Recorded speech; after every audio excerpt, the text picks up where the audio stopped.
উপদেষ্টাদের মধ্যে কেউ না আসা পর্যন্ত সচিবালয়ের সামনে অবস্থানের ঘোষণা দিয়েছেন জুলাই আন্দোলনে নিহত এবং আহত পরিবারবর্গ। দর্শক, আপনাদেরকে এই মুহূর্তে সরাসরি সংযুক্ত করেছি বাংলাদেশ সচিবালয়ের 2 নং গেটের সামনে থেকে, এবং যেখানে কিন্তু সকাল থেকে অর্থাৎ বেলা 11:30 নাগাদ কিন্তু এসে অবস্থান নিয়েছেন এই জুলাই শহীদের পরিবার এবং আহত পরিবারবর্গ। এবং তারা যে বিষয়টি বলছিলেন, উপদেষ্টা আসিফ নজরুলের পদত্যাগ তারা চান সহ কিন্তু বেশ কয়েকটি দাবি তারা জানিয়েছেন। এবং পুলিশ কর্মকর্তাদের মধ্যে কয়েকজন কিন্তু ঊর্ধ্বতন কর্মকর্তারা কিন্তু কয়েক দফায় কথা বলেছিলেন এই আন্দোলনকারীদের সাথে, তারা যেন এই গুরুত্বপূর্ণ স্থানটি ছেড়ে দেন। তবে তারা যে বিষয়টি বলছিলেন, তাদের যে দাবি, সে দাবির বিষয়ে উপদেষ্টারা কথা না বলে তারা এই স্থান কোনোভাবে ছাড়বেন না। এবং তাদের এই অবস্থানের কারণে কিন্তু এই মুহূর্তে সচিবালয়ের যে সড়কটি রয়েছে সেটি কিন্তু যান চলাচল বন্ধ রয়েছে। এবং আন্দোলনকারীদের অনেকেই কিন্তু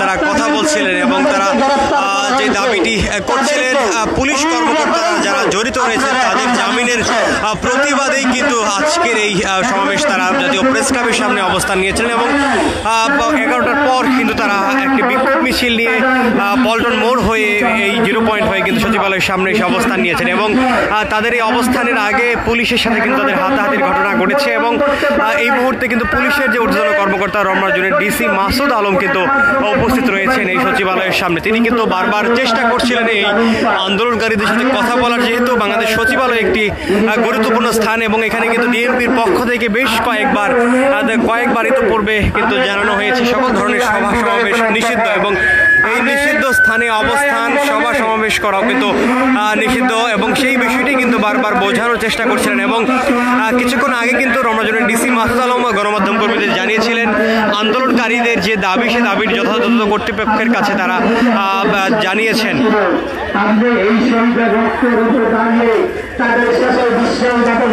তবে যেই আন্দোলনকারীরা রয়েছেন তারা কিন্তু বারবার বলছিলেন উপদেষ্টাদের মধ্য থেকে কেউ না আসা পর্যন্ত তারা এই অবস্থান চালিয়ে যাবেন।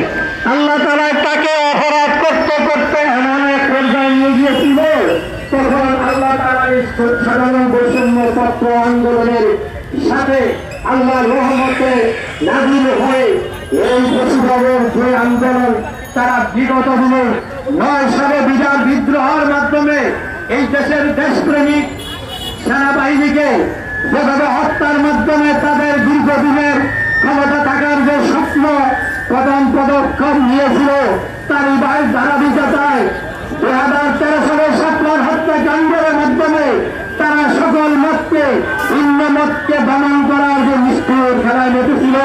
2018 সালে কথা বলছিলেন শহীদ পরিবারের শহীদ সদস্যের পরিবারেরা, এছাড়াও আহত যারা হয়েছেন তারাও কিন্তু অনেকে এসেছেন এখানে কথা বলছিলেন।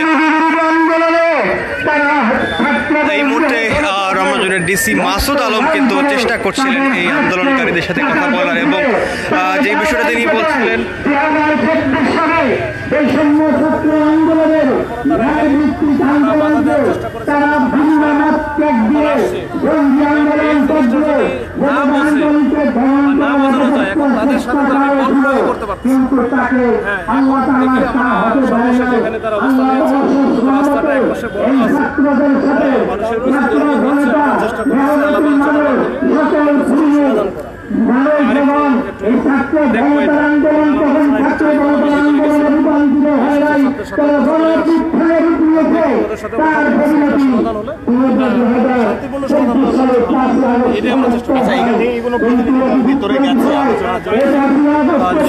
কথা বলছিলেন রমনা জোনের ডিসি মাসুদ আলম, এবং তিনি কিন্তু বলছিলেন এই আন্দোলনের যে বিষয়টি এবং এখানকার সর্বশেষ পরিস্থিতি এবং আন্দোলনকারীদের সাথে কিন্তু কয়েক দফায় কথা বলেছিলেন।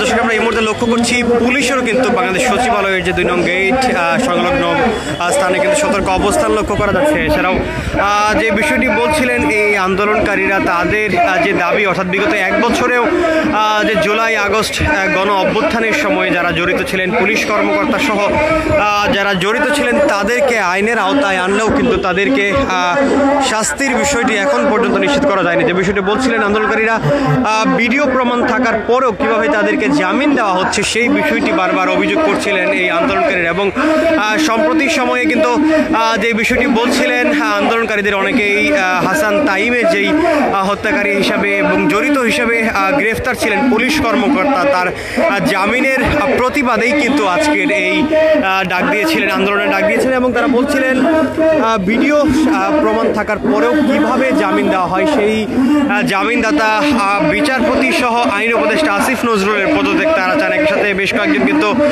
জানিয়েছেন স্বরাষ্ট্র উপদেষ্টারা তারা পদত্যাগ দাবি করেছিলেন।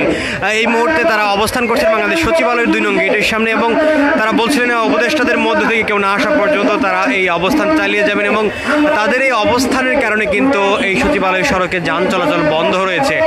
আসলে যে আমরা এইভাবে মন্ত্রী হব, সুবিধা ভোগ করবো, আমাদের সাধারণ মানুষের ভক্তের উপরে দাঁড়ালা বড় বড় রাজনীতি দলগুলি আর বাংলারা শুধু অপেক্ষা করছে। দর্শক, এই ছিল বাংলাদেশ সচিবালয়ের সামনে জুলাই আন্দোলনে শহীদ এবং আহত পরিবারের সদস্যদের আন্দোলনের সর্বশেষ পরিস্থিতি।